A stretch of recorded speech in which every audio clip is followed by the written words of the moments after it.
Chapter 5. The Devil's Bargain. The air in the room became suffocating, the weight of Adrian's presence stifling as he stood at the threshold, his eyes locking onto me with predatory intensity. For a brief, terrifying moment, I couldn't breathe. My pulse thudded in my ears, and every instinct screamed at me to run, but my feet felt cemented to the floor. Carter tensed beside me, subtly shifting his stance, as if preparing to defend us.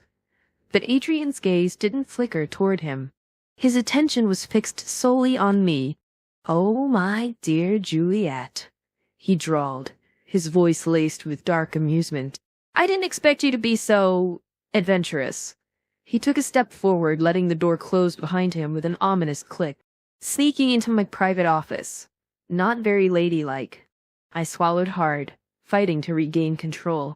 The file in Carter's hand felt like a burning brand between us, a dangerous secret that could unravel Adrian's carefully constructed world. I had to say something, anything, to diffuse the tension, but before I could speak, Carter stepped forward, his voice firm. "You don't scare us, Adrian. We know what you've been hiding, and it ends tonight." Adrian's lips curled into a slow, mocking smile, but his eyes remained cold, calculating. "Do you now?" He tilted his head slightly, his gaze flicking to the file in Carter's hand. "And what exactly do you plan to do with that little piece of paper?" Carter's grip tightened around the file. "Expose you. Make sure the world knows what you've been doing behind closed doors. Your empire will crumble, and you'll have no one to blame but yourself." Adrian laughed softly, the sound sending a shiver down my spine. "Carter, my dear boy, haven't we been playing this game for a while now? You have always been so noble, so predictable. But let me ask you something. How do you think this will really end? Do you honestly believe you can walk out of here, waltz into a courtroom, and bring me down with a few documents? You're playing a very dangerous game." He turned his gaze back to me, his smile fading, replaced by something darker.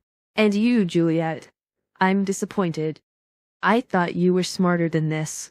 A cold knot formed in my stomach that I refused to back down. I had come too far to falter now. "I'm not your pawn, Adrian," I said, my voice steady despite the fear coursing through me. "You think you can control everyone around you, but you don't control me." His eyes narrowed, the amusement in them evaporating. "Don't I?" For a moment, the room was silent, the tension thick and suffocating.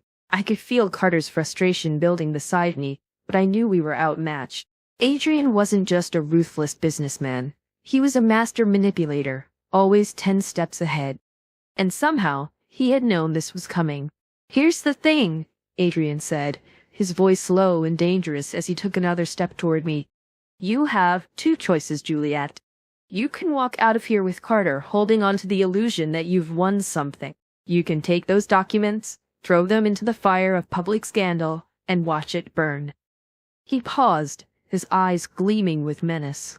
"But if you do that, I will destroy you both, piece by piece. Your family, your reputation, your entire life. I will tear it apart. You think you've seen what I'm capable of? You haven't even scratched the surface." A sickening weight settled in my chest. I knew, deep down, that Adrian wasn't bluffing. He had the power, the resources, and the will to make good on his threat. And I had put myself, and Carter, directly in his crosshairs. "Or," Adrian continued, his tone softening as he took yet another step closer until he was standing directly in front of me. "You can choose the second option.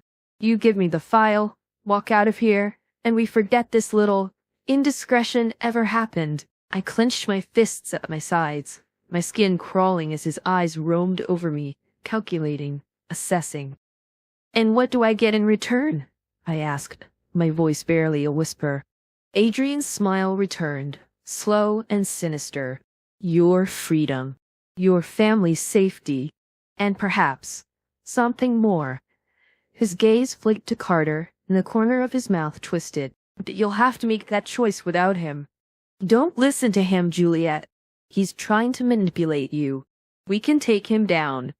The weight of the decision pressed down on my shoulders, and for the first time, I realized just how deeply I was trapped in this twisted game. And the more I thought about it, the more I knew that Adrian was right. He had the power to ruin us both. I glanced at Carter, his expression fierce, determined.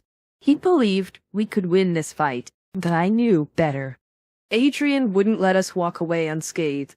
If I chose to fight, the cost would be far more than I was willing to pay. Adrian, sensing my hesitation, took another step closer, his hand reaching out to brush a strand of hair from my face. His touch was gentle, almost tender, but it made my skin crawl. "Choose wisely, Juliet," he murmured, his breath warm against my ear. "There's so much at stake." I flinched away from him, my mind racing. This wasn't just about me anymore. It wasn't even about Carter. It was about my family, my future. Adrian was giving me a way out, a way to protect the people I cared about, even if it meant sacrificing something in return. I took a deep breath, my hands trembling as I reached for the file in Carter's grip. He looked at me, shock and betrayal flashing across his face. "Juliet, no." "I'm sorry," I whispered, my voice breaking. "But I can't do this." With a heavy heart, I handed the file to Adrian, who took it with a smug smile, his eyes glittering with triumph. "Smart girl." Carter stared at me, disbelief etched into his features. "Juliet, you can't trust him." "I know," I said softly, my chest tight with guilt. "But this is the only way." Adrian stepped back, tucking the file under his arm. "You've made the right decision, Juliet. I'll make sure you don't regret it."